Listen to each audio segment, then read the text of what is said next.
my pleasure to introduce to you retired Lieutenant Colonel Harold Red Smith.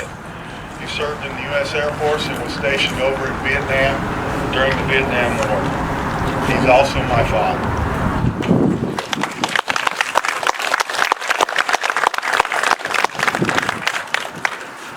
Welcome. It's a pleasure to be here to speak to you today. The organizations that I'm going to refer to were so classified during the war that very few people knew that we were flying unmanned aircraft in Vietnam every day. It all began with the shoot down of Gary Powers. The historians categorize special events or game-changing events that occur to really change the whole thing. A lot of you here, as I am, are old enough to remember the 1st of May 1960. The 1st of May 1960 was the shoot down of Francis Gary Powers in a U-2 over Sverdlovsk, Russia on an overflight mission.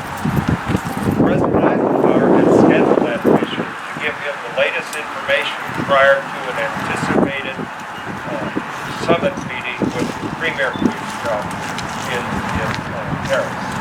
Unfortunately, Khrushchev played the waiting game with press releases, and Eisenhower had been told by his associates that the pilot had been lost because it was presumed it was very difficult for a pilot to survive a shoot down of 70,000 feet.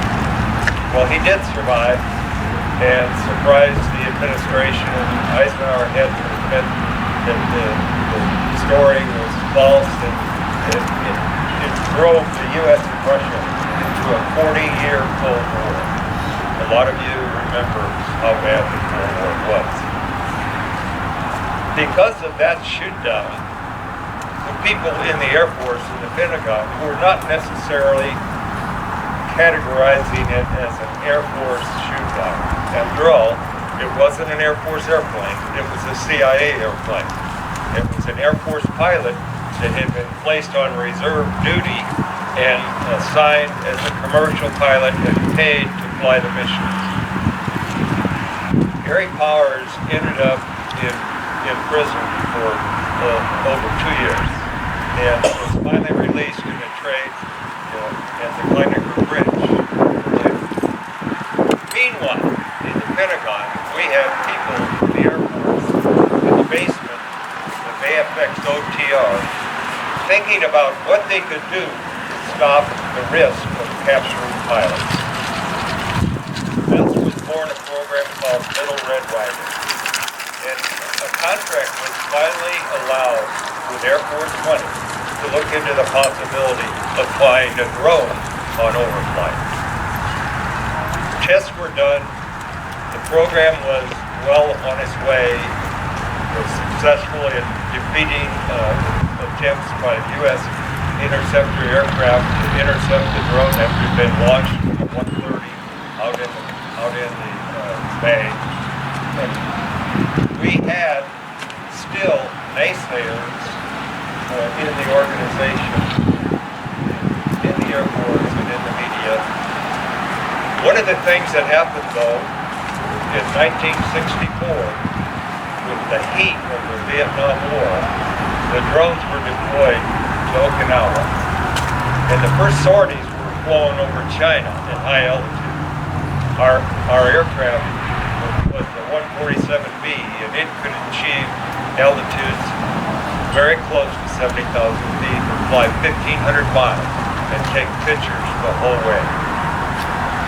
Those reconnaissance missions were deeply objected by the Chinese government, and the Chinese media constantly referred to the shoot downs and bragged about it, that they had shot down 6 of our drones. And the museum in Beijing has wrecks of U-2s and wrecks of drones. But on the drone side, there were no pilots lost. There were no casualties. There were no prisoners. Nonetheless, a press article was released in '65, shortly after we had begun, that said people of high places in the Pentagon are not sure that a drone's photography would be as good as that of a piloted aircraft. We all knew that was a blunt idea because the camera doesn't know if it's being flown by a black box or being flown by a pilot. So we persevered in South Vietnam, flying regular missions every day for a couple of years. But then along came the MiG-21D with airborne intercept radar, and they could indeed shoot down the drone when they were directed by ground control intercept in northern Vietnam. And so we had to look for a better way. And that better way was the same thing what happened to the B-52.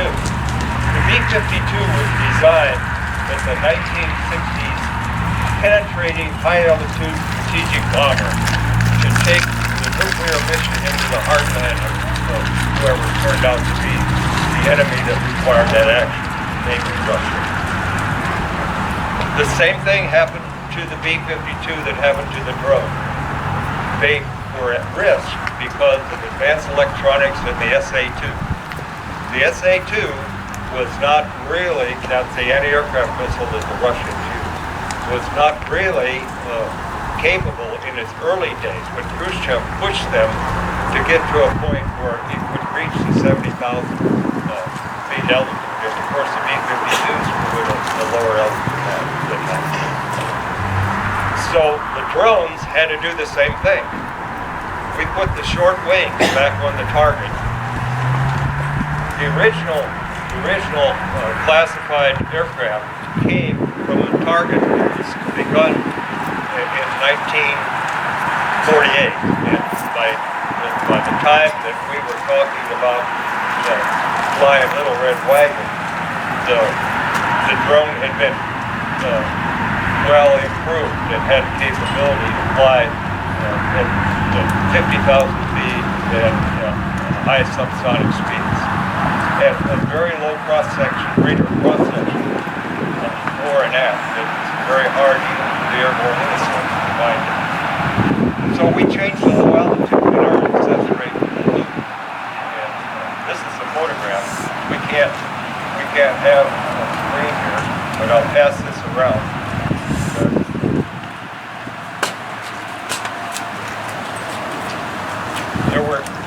There were sorties flown every day for years and years and years at the low altitude.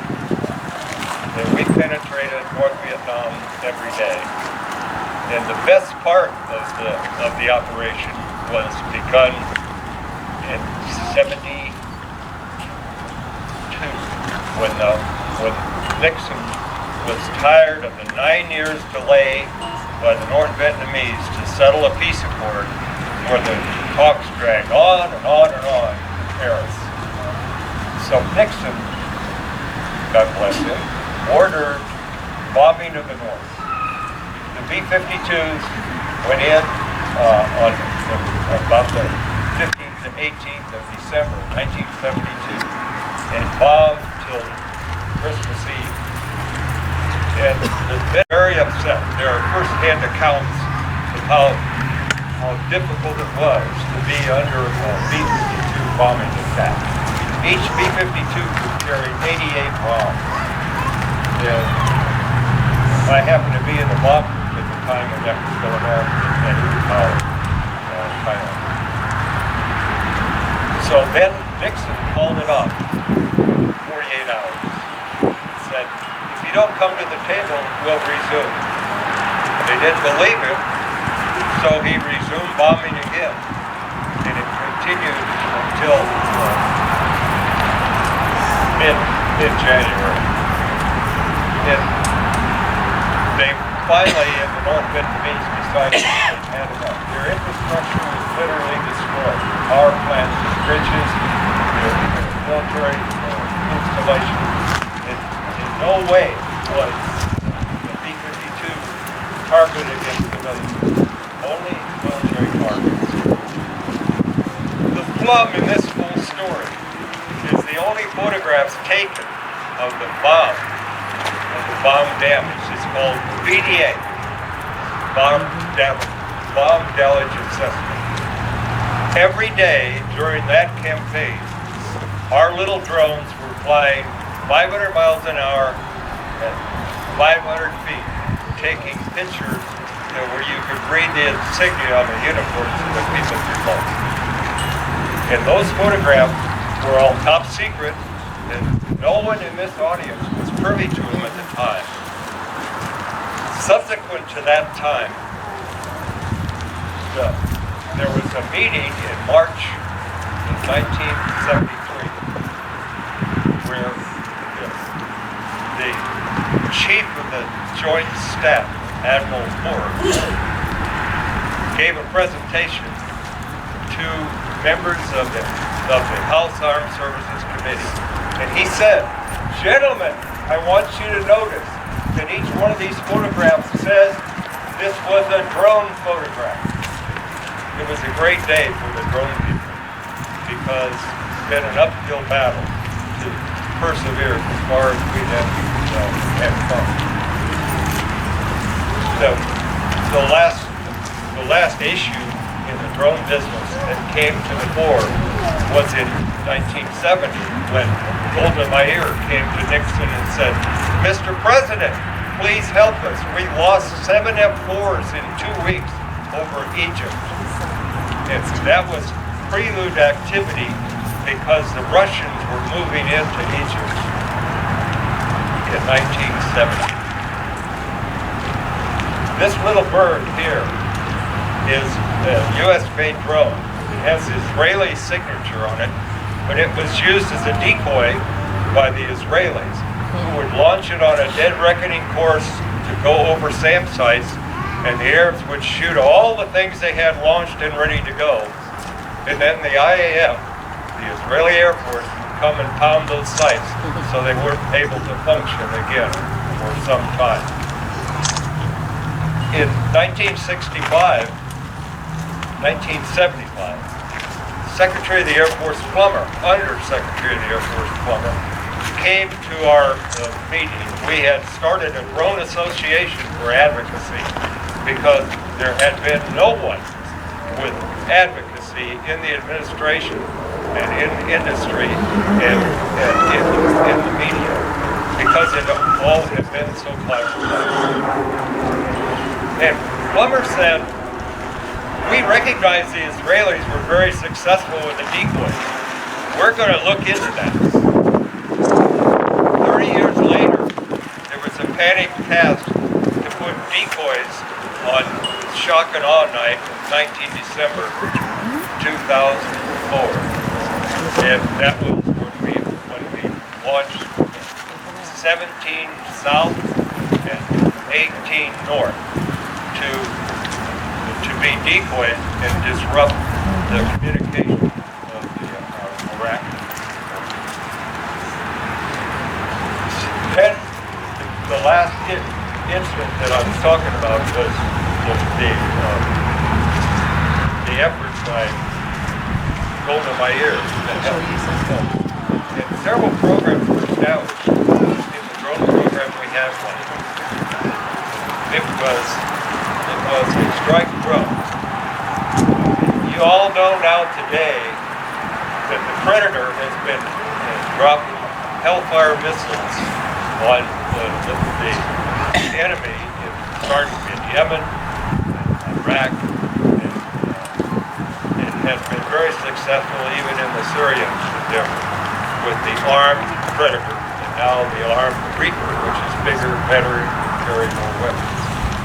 The strike drone program was begun in 1971.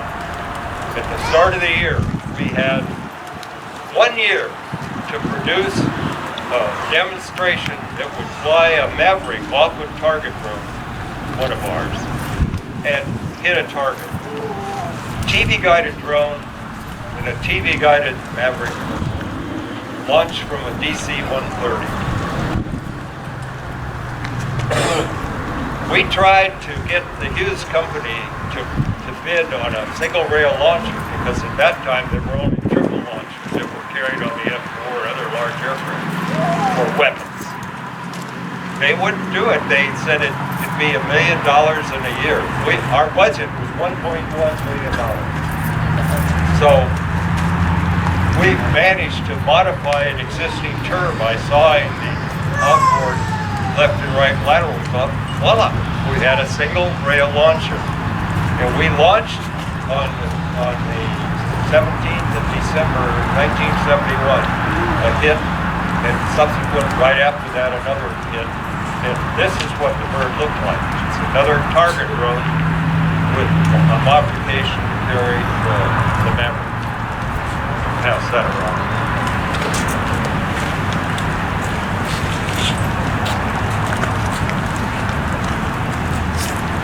I think it's sufficient to end this with the idea that at the end of the war, in 1975, the Vietnam War ended in 1975, March of 75, the DC-130s, the helicopters for mid-air retrieval of the drones, and all the maintenance people came back. They all were based at the base of Tucson, Davis-Monthan Air Base. But it was disbanded because an agreement was made between SAC headquarters and the Air Force. SAC was the operating command, and the Tactical Air Command said the TAC would take over the drones. That's letting the wolf into the henhouse. Because what did TAC do? They canceled the drone program. The United States Air Force had a worldwide leadership in unmanned reconnaissance and other special activities. And it was prematurely canceled. And not long ago, I met a general in the Air Force who was in charge of F-15 at the headquarters base, Langley Air Force Base, Virginia. And he told me, we were sure glad to see those drones go because we got $40 million for F-15 spares out of it. We must never forget that it's an uphill battle to be an innovator and to try to do something different. And 30 years later, the people that still were around in the drone business gave birth to Predator later. And there are still programs on the way that will improve that capability and make it more survivable in the threat area. Right now, it's not. At the end of Vietnam War, Admiral Moore directed that the only aircraft that could fly over North Vietnam during the bombing campaign were the drones. Some F-111s, because they were the only high-speed penetrators that could survive the barrage of bullets. I thank you very much for having me. It's been a pleasure to speak to you. And I hope you all remember that it's really worthwhile to save lives. That's what the board wants to do.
Bill, thank you.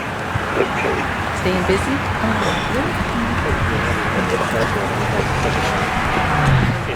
Staying real busy. What?